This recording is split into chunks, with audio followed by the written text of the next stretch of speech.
Please subscribe Sadhguru Sai Creations.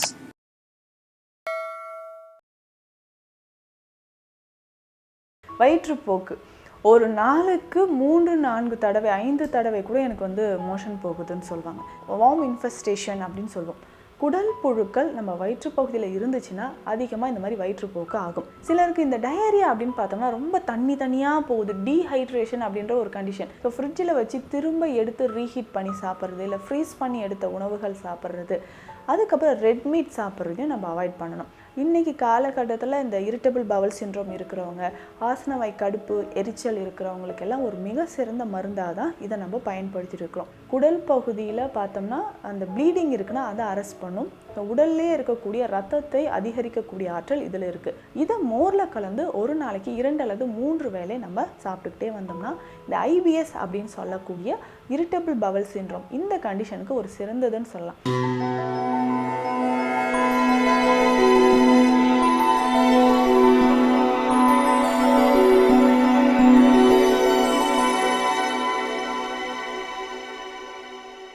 Sadhguru Sai creation viewers அனைவருக்கும் வணக்கம். நான் டாக்டர் நித்யா, சித்தா ஃபிசிஷியன். வயிறு சம்மந்தப்பட்ட பிரச்சனைகள் இருக்குது. சிலருக்கு என்ன ஆகும்னா திடீர்னு எனக்கு லூஸ் மோஷன் ஆகுது, டயரியா ஆகுதுன்னு சொல்லுவாங்க. வயிற்றுப்போக்கு ஒரு நாளுக்கு 3-4 தடவை 5 தடவை கூட எனக்கு மோஷன் போகுதுன்னு சொல்லுவாங்க. என்ன காரணம்னே தெரியல. ஒரு நாள் நான் ரொம்ப பர்ஃபெக்டாக நார்மலாக இருக்கேன், இன்னும் 2-3 நாள் என்ன ஆகுதுன்னா போய்கிட்டே இருக்குது. எந்த ஃபுட்டு சாப்பிட்டாலும் எனக்கு என்ன ஆகுதுன்னா ஒரு நாள் அந்த ஃபுட்டை சாப்பிட்றேன், நார்மலாக இருக்கேன். நெக்ஸ்ட் டே என்ன ஆகுதுன்னா திரும்ப அது லூஸ் மோஷன் ஆகுது. காலையில் எழுந்திரிச்சோடனே நான் டாய்லெட் போயிட்டு வரேன், திரும்பவும் டாய்லெட் போகணுன்ற மாதிரி ஒரு சென்சேஷன் இருக்குது. ஆஃபீஸ் கிளம்ப முடியல, இல்லை ஸ்கூலுக்கு போக முடியல, எங்கேயாவது ஒரு ஃபங்க்ஷனுக்கு வெளியில் போகணுன்னாலும் அப்போ தான் இந்த வயிறு பிரச்சனை பண்ணுது. இந்த மாதிரி காரணம் இல்லாமல் வயிற்றுப்போக்கு, டயரியா அப்படின்ற கண்டிஷன், இந்த செரிமானம் சம்மந்தப்பட்ட இந்த அசௌகரியம் நிறைய பேருக்கு இருக்குது. இப்போ பொதுவாக பார்த்தோம்னா இந்த செரியாமை அப்படின்னு சொல்கிற பிரச்சனை, வயிறுப்போக்கு, இது உள்ள நமக்கு நிறைய இன்ஃபெக்ஷன் இருந்தால், அதாவது வார்ம் இன்ஃபெஸ்டேஷன் அப்படின்னு சொல்லுவோம். குடல் புழுக்கள் நம்ம வயிற்றுப்பகுதியில் இருந்துச்சுன்னா அதிகமாக இந்த மாதிரி வயிற்றுப்போக்கு ஆகும். இல்லை கிரகணி அப்படின்னு சித்த மருத்துவத்தில் சொல்லுவோம். கிரகணி அப்படின்னா நம்ம உடல் உஷ்ணத்தால் குடல் பகுதியில் அதிகமான ஒரு மாந்தமோ இல்லை உஷ்ணம் ஏற்படுறதுனால அடிக்கடி நமக்கு மோஷன் போகிற மாதிரியான ஒரு பிரச்சனை ஏற்படுது. இது மாடர்ன் டைமில் இரிட்டபிள் பவல் சிண்ட்ரோம் பேர்லேயே இருக்குது பாருங்களேன், இரிட்டபிள் பவல் சிண்ட்ரோம். ஸோ உள்ளே ஒரு இரிட்டேஷன் ஆகுது.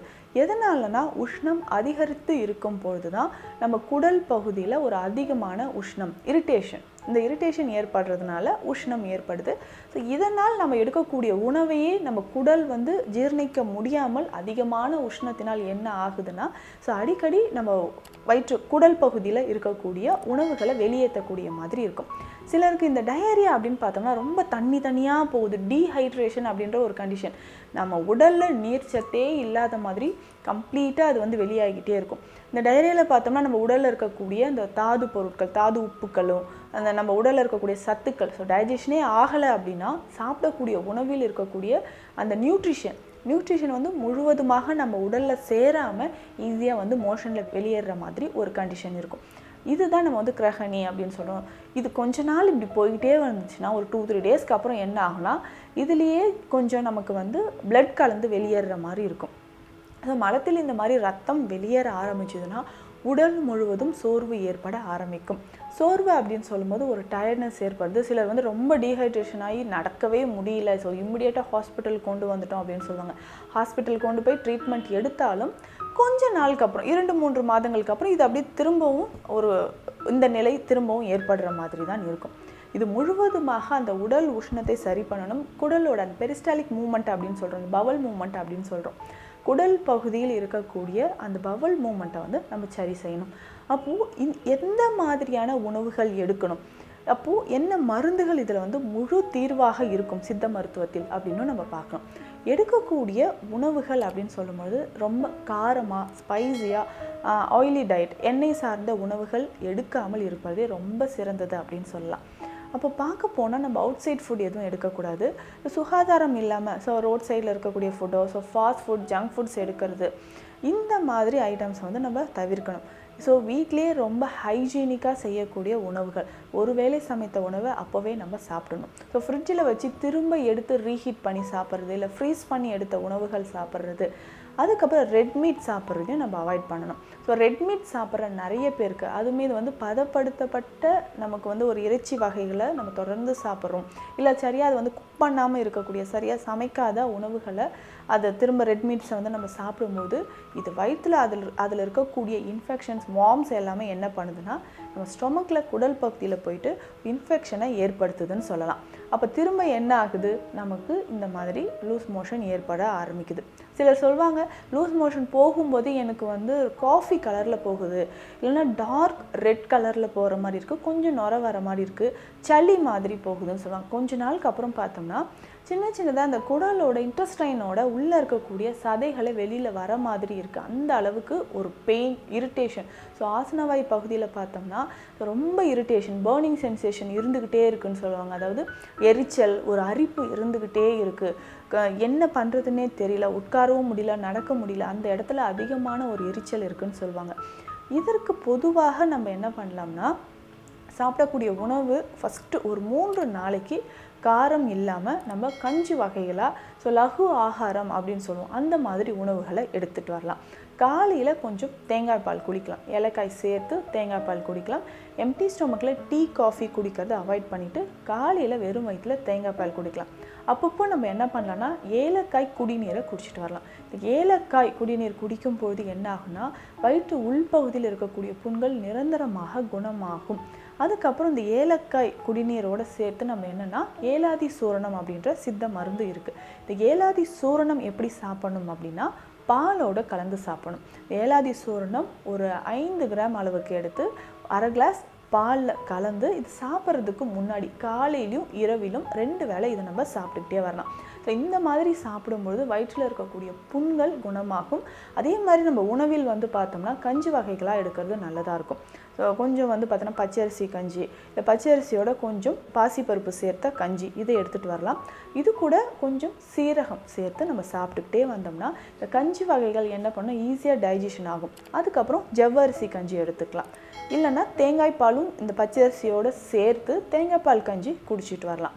இதே மாதிரி நம்ம கஞ்சி வகைகளை குடிச்சிக்கிட்டே வந்தோம்னா ஈஸியாக வந்து டைஜஷன் ஆக ஆரம்பிக்கும்.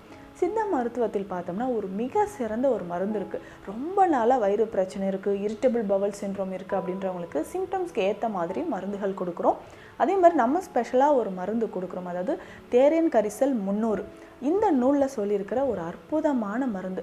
எந்த வகையான கிரகணியாக இருந்தாலும் வயிறு சம்பந்தப்பட்ட பிரச்சனைகள், அதாவது ஊழி நோய் அப்படின்னு சொல்லுவோம், காலரா, இந்த காலரா வந்துச்சுன்னா ஒரு காலத்தில் வந்து பார்த்தோம்னா எல்லாருக்குமே பரவிட்டு ஒரு நிறைய பேருக்கு வந்து இது பெரும் ஆபத்தை தரக்கூடிய ஒரு நோயாக இருந்தது.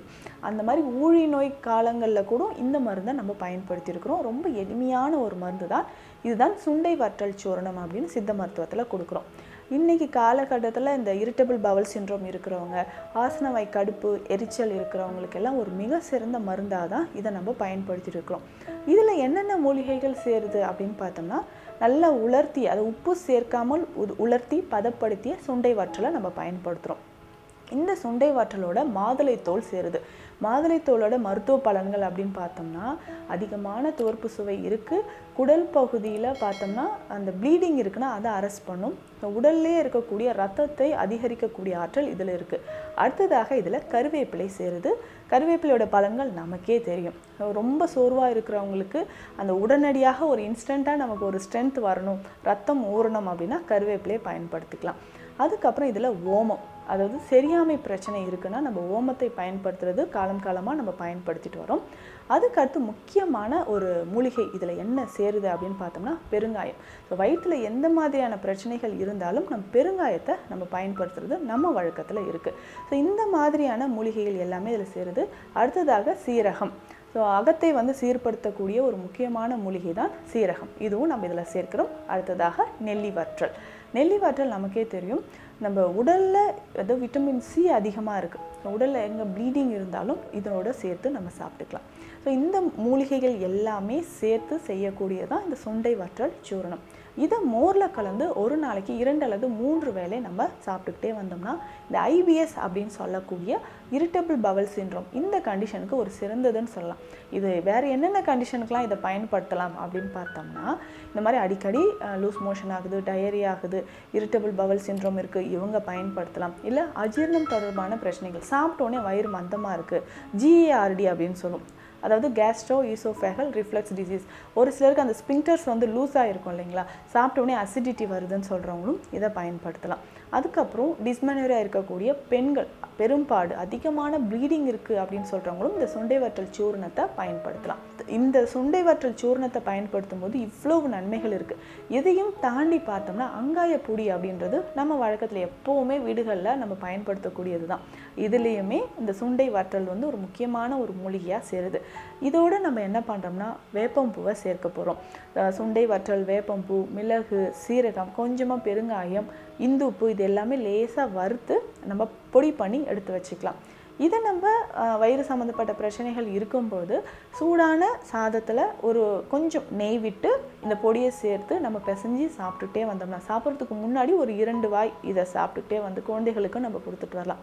ஸோ இதையும் பயன்படுத்திட்டு வந்தோம்னா வயிறு சம்மந்தப்பட்ட பிரச்சனைகள், அடிக்கடி லூஸ் மோஷன் போகிறது, இரிட்டபிள் பவல் சிண்ட்ரோம் இருக்கிறது, இது எல்லாத்துக்குமே ஒரு சிறந்த தீர்வாக இருக்கும். அடிக்கடி பேதி போகுது அப்படின்னா அதற்கான சித்த மருந்துகளோடு இந்த சுண்டை வற்றல் சூர்ணமும் சேர்த்து பயன்படுத்தோம்னா ஒரு நிரந்தர ஒரு தீர்வு வந்து நமக்கு கிடைக்க ஆரம்பிக்கும். இந்த பதிவு உங்களுக்கு பயனுள்ளதாக இருக்கும்னு நம்புகிறேன். மீண்டும் அடுத்த பதிவில் சந்திக்கலாம். நன்றி.